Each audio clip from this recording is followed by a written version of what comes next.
There's a piece of paper in my kitchen drawer right now that I haven't been able to throw away for 3 years. 3 years. No. I don't even know why I keep it. Maybe because if I let it go, I have to accept that there's no hidden explanation. No clever loophole I missed. It's a quitclaim deed. My signature is on it.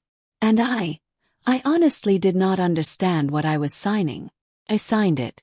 With my own hand. That's the part that still stops me cold. Every single time I see it, my stomach drops like I'm on the edge of a cliff I didn't even know was there. I should probably back up. Because if I start there, none of this will make sense. And truthfully, even if I start from the beginning, half of it still doesn't make sense to me. I'm 45.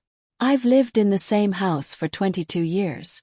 That house, that one I'm sitting in right now, I bought it alone. No husband. No co-signer. Me. Just me. I worked double shifts at a medical billing office for 4 years to save the down payment. I remember the exact moment I got the keys. I cried in the parking lot of the title company. Ugly, unstoppable crying. The kind where your face does things you can't control, and everyone around you would probably wish they hadn't witnessed it. That house was never just a house to me. It was proof. Proof that I could do something on my own. Proof that I could build something lasting. And I almost lost it. I should have lost it. The reason I didn't is complicated. And some of it I'm still trying to understand. But I'll tell you what I know. And what I know is enough to make me feel sick every time I think about it. My son. He's 31 now, but I'll call him D because I'm not ready to say his name out loud here, and maybe I never will be. This all started when he was 26. 26, living with me for about 8 months after a rough couple of years. Breakups, job loss, and things I won't share because they're not mine to tell. I didn't hesitate. Of course he could move back in. Of course. He's my kid. And I need to say this now because it will come up later. I know how this sounds. I know people will think, she's a bitter mother, regretful she helped her son. That is not what this is. Not even close. I would have given that boy anything. I nearly did. It started with a conversation I thought was about something completely different. We were having dinner. Just me and him. Some pasta I threw together, nothing fancy. And then he started talking about his credit. How it was bad. How he worried he'd never be able to buy a house, build anything, because of some old debt on his record. And he was upset. Could see it. Felt it. And I felt terrible. Because I've known that feeling. Wanting something so desperately. Feeling like the system is stacked against you. Understood. We talked for hours. Somewhere in that conversation, this is important, I've replayed it 1,000 times. He mentioned that families sometimes added each other to deeds or property papers. To establish credit or build equity, he said. Those words. I remember nodding, saying something like, I didn't know that. I didn't. Not really. I didn't know the difference between being added to a deed versus being added to a mortgage. I didn't know what a quitclaim deed even was. And he knew that about me. I want you to let that sit for a second. He knew exactly what I knew and what I didn't. I want to pause there because if you're watching, you're probably asking, how could she not see it coming? Well, that's the thing. I did feel something. A small warning, almost imperceptible. And I ignored it. And what happened next? I still don't fully understand. A few weeks passed after that dinner conversation and honestly, I forgot about it. Completely. That's what bothers me now. Something that ended up changing my entire life was, at the time, just background noise to me. A passing conversation over cold pasta. Then one afternoon D came home carrying a stack of papers. I remember that so clearly now because there was something off about his energy. Not huge. Nothing dramatic. Just slightly too casual. You know when somebody is acting relaxed so intentionally that it actually makes you uneasy? Like they're performing normal, instead of being normal? That's how he felt. And the worst part is, I noticed it. I noticed it and still kept going. He said he'd talked to a guy he knew. Those were his exact words. A guy I know. Somebody who supposedly understood finances and credit repair and real estate. And even now, hearing that phrase in my own head makes me cringe because what does that even mean? A guy he knew. Why didn't I ask more questions? But when it's your child talking to you, your brain doesn't always switch into investigation mode. At least mine didn't. He started explaining that there was a way to help his financial situation, temporarily. He used that word. Temporarily. God, that word still makes me sick. He said adding him to something connected to the house would help him establish a stronger credit profile. That it was basically paperwork. Technicality. Nothing would actually change. I'd still own the house. Everything would stay the same. I remember him laughing a little and saying, "Mom, families do this stuff all the time." And I laughed too. That's the memory that gets me sometimes. Not the paperwork. Not even the legal meetings afterward. It's the fact that we were laughing. Like this was normal. Like this was safe. I need people to understand something because this matters. Trust changes the way you listen. When somebody you love is talking, especially your child, you're not analyzing every sentence for danger. You're listening emotionally. You're hearing tone more than content. That day I wasn't listening for manipulation. I was hearing my son tell me he felt stuck. Shame. Left behind financially. I was hearing somebody I loved asking for help without technically asking for help. So when he put the papers in front of me, my brain wasn't saying, "Wait, define ownership transfer." My brain was saying, "Help your kid." That difference almost destroyed my life. I picked up the papers and skimmed them. I want to be honest about that because pretending otherwise would be ridiculous. I skimmed. The pages were full of legal language I didn't understand. Dense paragraphs. Terms I'd never heard before. And every time my eyes slowed on something unfamiliar, Dee would immediately explain it away.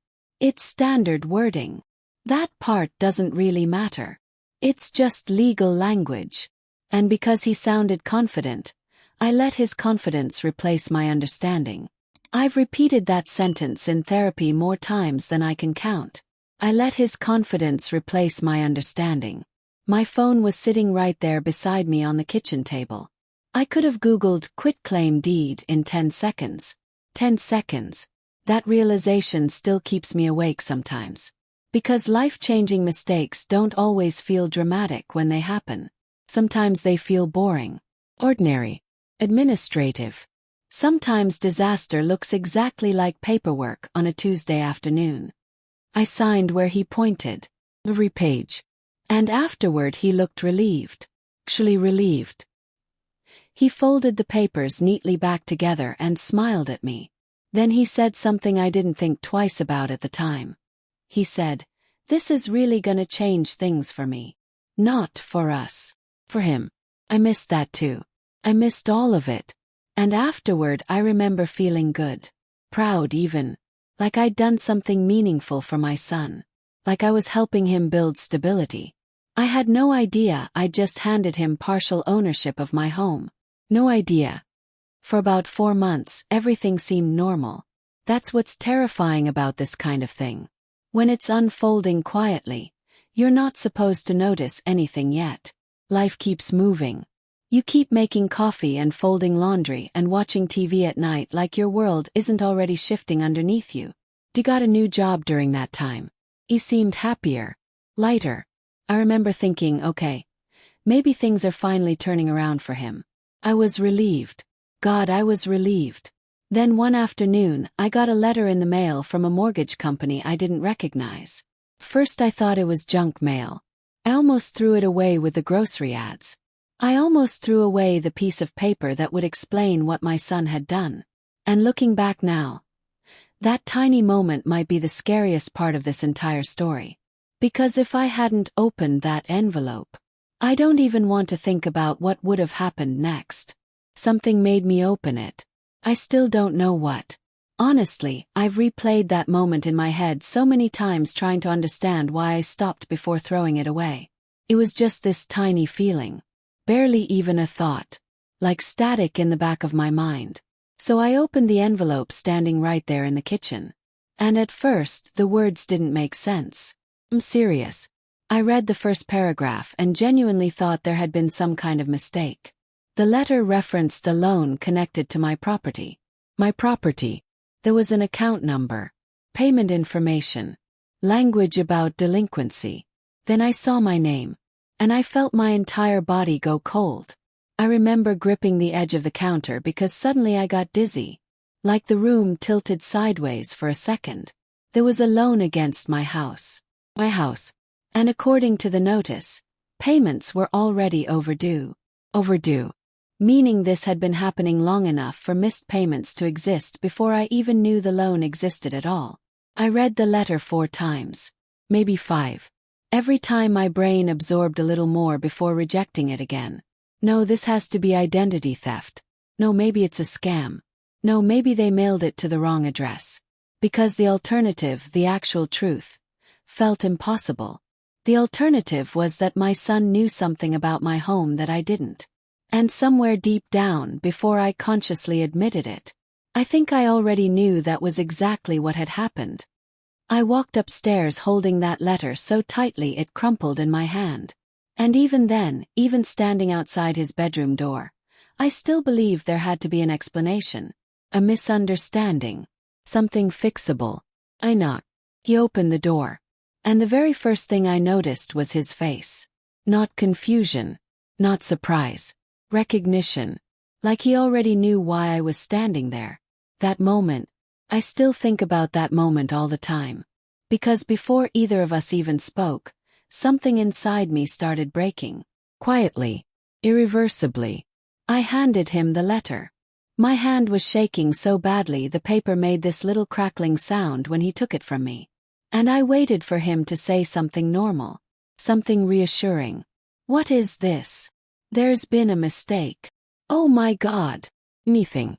Anything that would pull me back into the reality I thought I was living in. Instead, he looked down at the letter, then back at me and paused. Not a shocked pause. Thinking pause. Like he was deciding what version of the truth to give me.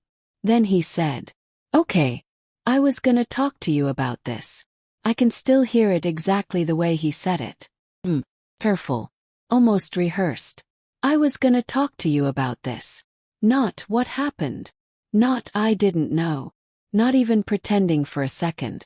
And honestly, I think something happened to my brain right there because after that, everything started arriving in fragments instead of full memories.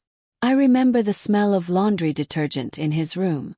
I remember hearing my own heartbeat in my ears.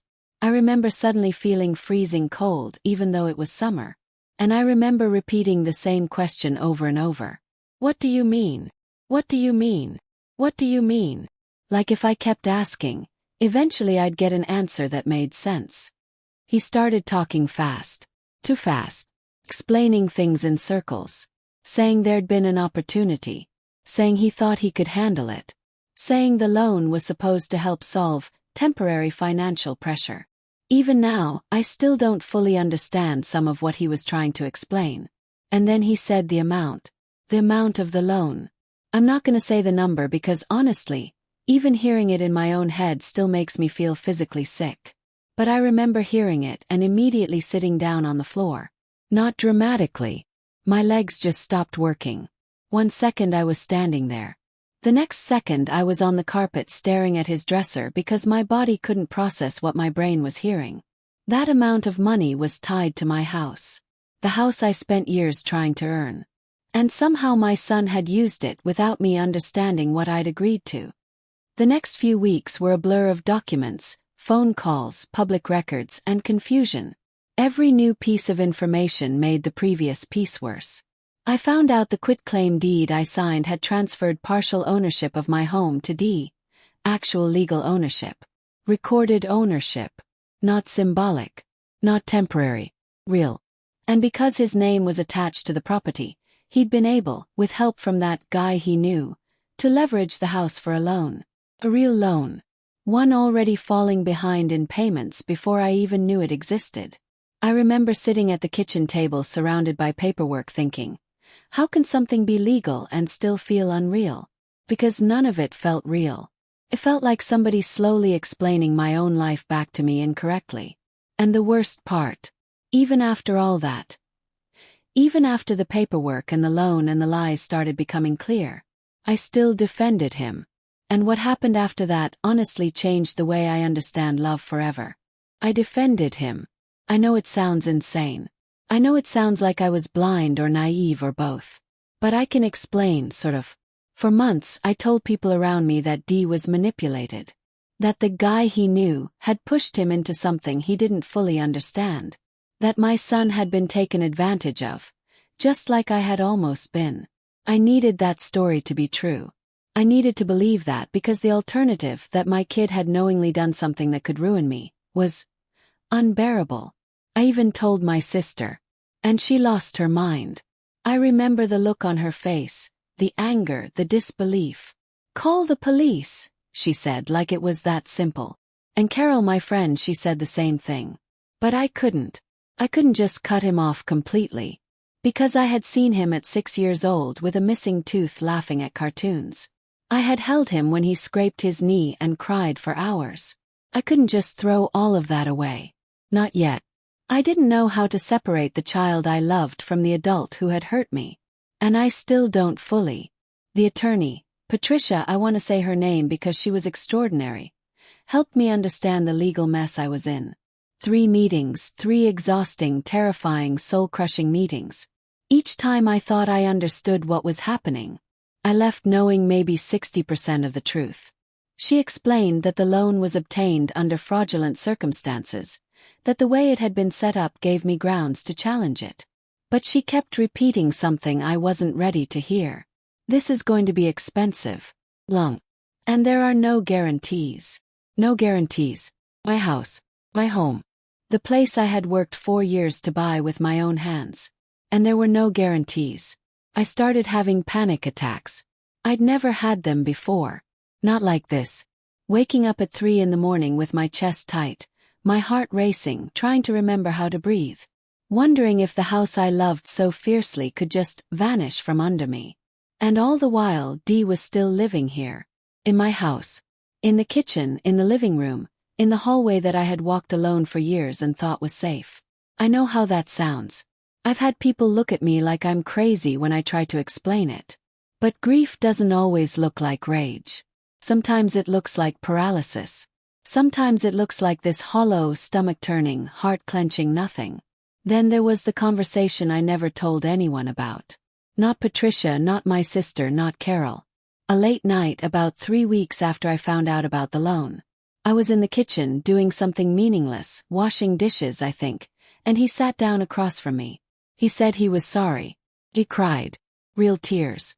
Or at least they looked real. And at that moment I felt something inside me crack. Something I didn't want to break because I wanted to be angry. Anger is protective. Anger is a shield. I wanted that shield, and he had shattered it. He told me he had gotten involved with something he couldn't get out of. That the guy he knew had manipulated him. That he hadn't intended for things to go this far. And I listened. Just listened. 'Cause there was nothing else I could do. And also because, secretly, part of me still wanted to believe him. Part of me wanted to hold on to some version of the son I loved without question. Sitting there across from him watching him cry, I still don't know what I felt. Confusion, grief, betrayal, relief. All of it at once, all mixed up like some impossible cocktail. The legal battle resolved eventually. 11 months of stress, attorneys, documents, sleepless nights. The loan was successfully challenged. The deed was contested. On paper, legally, the house was mine again. But resolved doesn't mean gone. Resolved doesn't erase what happened. It doesn't remove the panic attacks, the shattered trust, the feeling of violation. Resolved means contained. The bleeding stopped, but the scar is still there. I had to sell things to pay Patricia. Things I'd been holding on to for decades. Things that weren't replaceable. And while it's not entirely Dee's fault, it happened because of what he set in motion. And sometimes I think about the version where none of it got resolved. Where I didn't open that letter. Where the legal strategy didn't work. Where I couldn't afford an attorney at all. There are women, parents, living that version right now, unaware, unaware that a single decision could be the difference between losing everything and keeping it. And that thought, it terrifies me. Rehook. I still keep the quitclaim deed in my kitchen drawer. Not to punish myself. Not as some monument to failure. Keep it because it's real. It's proof that this happened. And what I see every time I touch it is the thing I can't stop thinking about. The feeling I ignored that night at dinner. And that feeling, the small, quiet alarm I ignored, was the thing that could have saved me.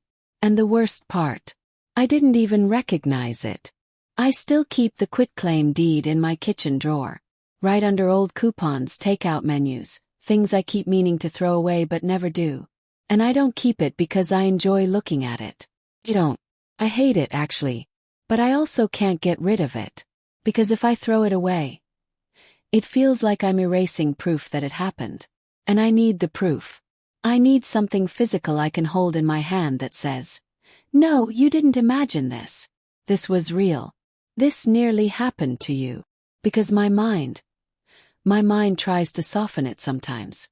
That's the strange part nobody warns you about. Over time, your brain starts trying to protect you from the full weight of what happened by blurring the edges. And I don't want blurred edges. Not yet. Maybe not ever. The legal part eventually moved forward slowly. Painfully.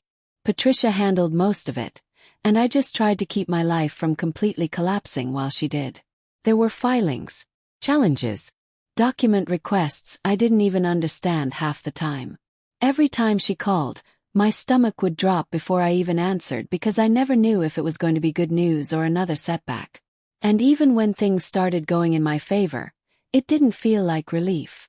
Felt like exhaustion. Like I had been holding my breath for months and forgot how to exhale properly. I had to sell things during that time. That part still hurts more than I like admitting. First it was small things.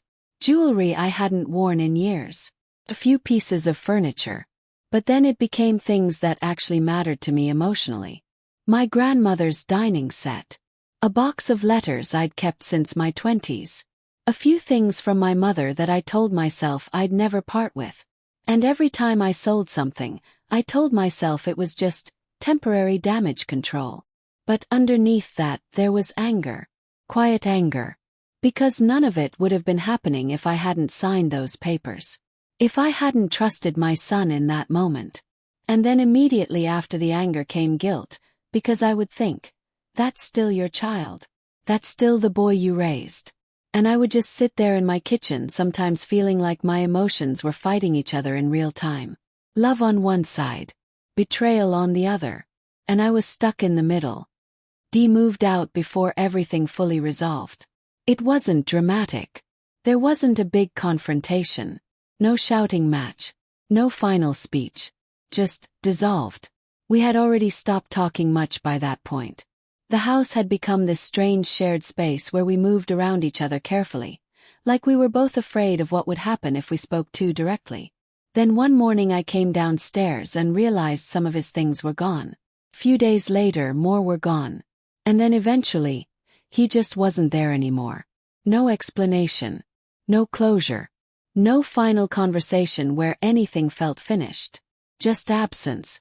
And that absence, I didn't know what to do with it. Because part of me felt relieved.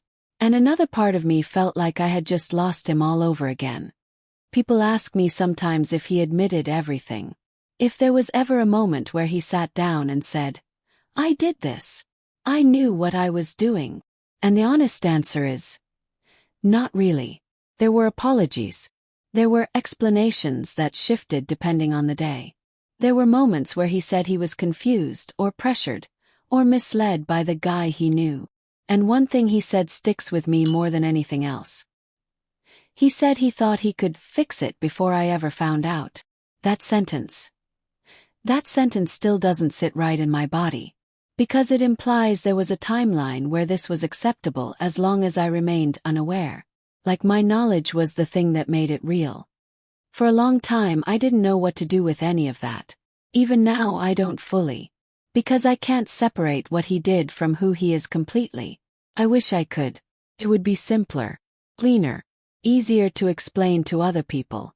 But he's my son. And that fact doesn't disappear just because something terrible happened. We don't really have a relationship now. There's occasional contact, message here and there. Are you okay? Text every so often that I never quite know how to respond to. And people always want a clear answer about that too. They want me to say I cut him off completely, or that I forgave him, or that we healed. But the truth is, it's just distance.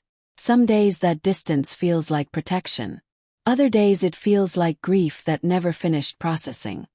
My sister still thinks I should have pressed charges. She's probably not wrong. I've thought about it more times than I can count. But every time I imagine it, I see a courtroom. I see strangers dissecting my son's life like a case file. And I see myself sitting there trying to separate what he did from the child I raised. And I don't know how to survive that emotionally. Maybe that makes me weak. Or maybe it just makes me human. I honestly don't know anymore. And here's the part one don't say out loud very often. Even after everything was legally resolved. Even after Patricia told me the house was mine again. I didn't feel safe right away. I still checked doors twice. Still woke up in the night thinking about mail. Still flinched when the phone rang. Because something about trust doesn't automatically repair itself just because the situation ends. Stays broken in you for a while. Sometimes longer than the situation itself. And sometimes I think the hardest thing I lost wasn't the house. It was the version of me who believed love automatically meant safety. Because once you learn that isn't true, you don't unlearn it. You just live with it. Rehook. And the strange thing is, even now, years later, I still replay that dinner conversation in my head. The exact moment he first mentioned adding names to property paperwork. 'Cause there was a feeling there. Small, quiet warning. And I ignored it. And I can't decide which part of that scares me more. What he did after that moment. Or the fact that I felt something was wrong and still kept going anyway. I've thought about that feeling a lot. That small moment at the dinner table. The one I almost didn't notice. The one I did notice. And still ignored. It wasn't loud. It wasn't dramatic. It didn't feel like danger. It felt more like a hesitation inside me. Tiny pause. Like my body was saying, wait, something about this doesn't sit right. And I remember pushing past it. Not because I didn't feel it. But because trusting my son felt easier than trusting that feeling. And that's the part one didn't understand back then. I thought love meant you lean in. I thought love meant you don't question. But I've learned something I wish I didn't have to learn the hard way. Love and trust are not the same thing. Not even close.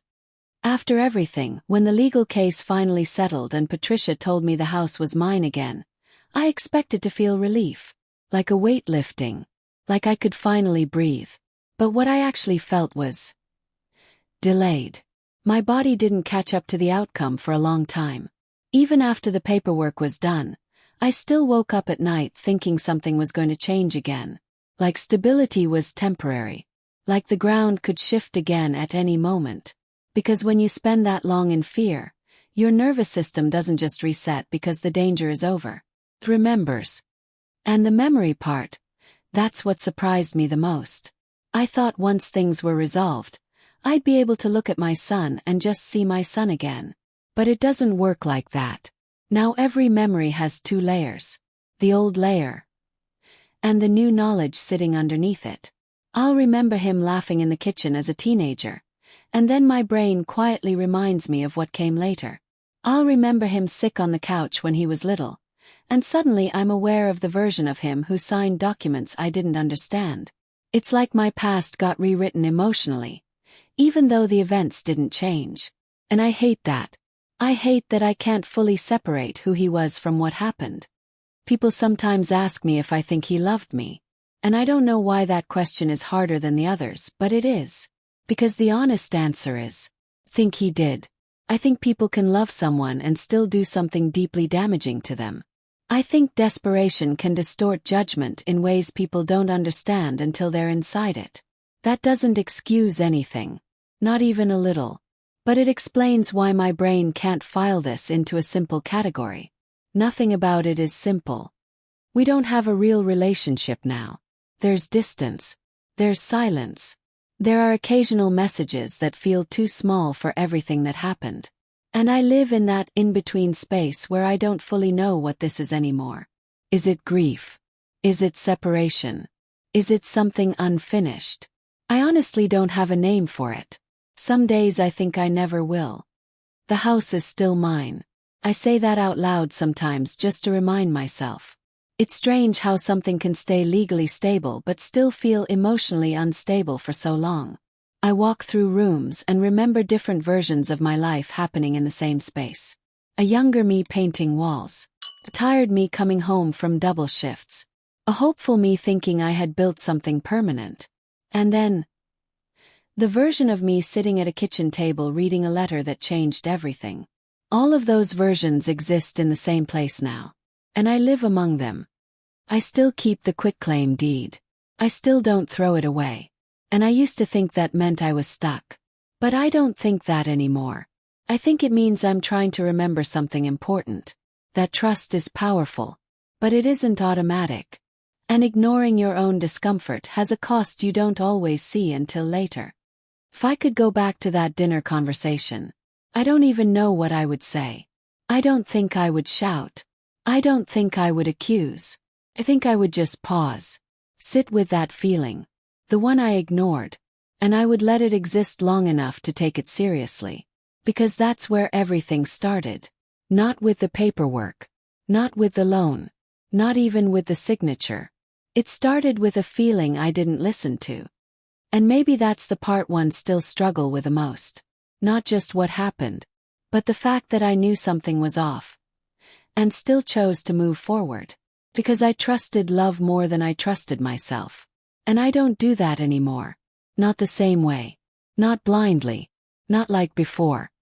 Sometimes I look out my kitchen window at the yard and I remember him as a child, playing in that old inflatable pool we used to set up in the summer. Laughing. Screaming when the water was cold.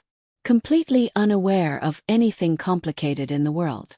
And I let myself stay in that memory a little longer than I used to. Not because it fixes anything, but because both things are true now. That child existed, and so did everything that came after. And I have to hold both of them at the same time. The house is still mine. But what it means to me now isn't what it used to be. It's not just proof anymore. Something else. Something quieter. Something harder earned. It's the place where I learned that safety can look real. Right up until the moment it isn't. And I think about that every time I open the kitchen drawer. Every time I see my signature. And every time I remind myself that I'm still here. Still standing. Still in the house I almost lost.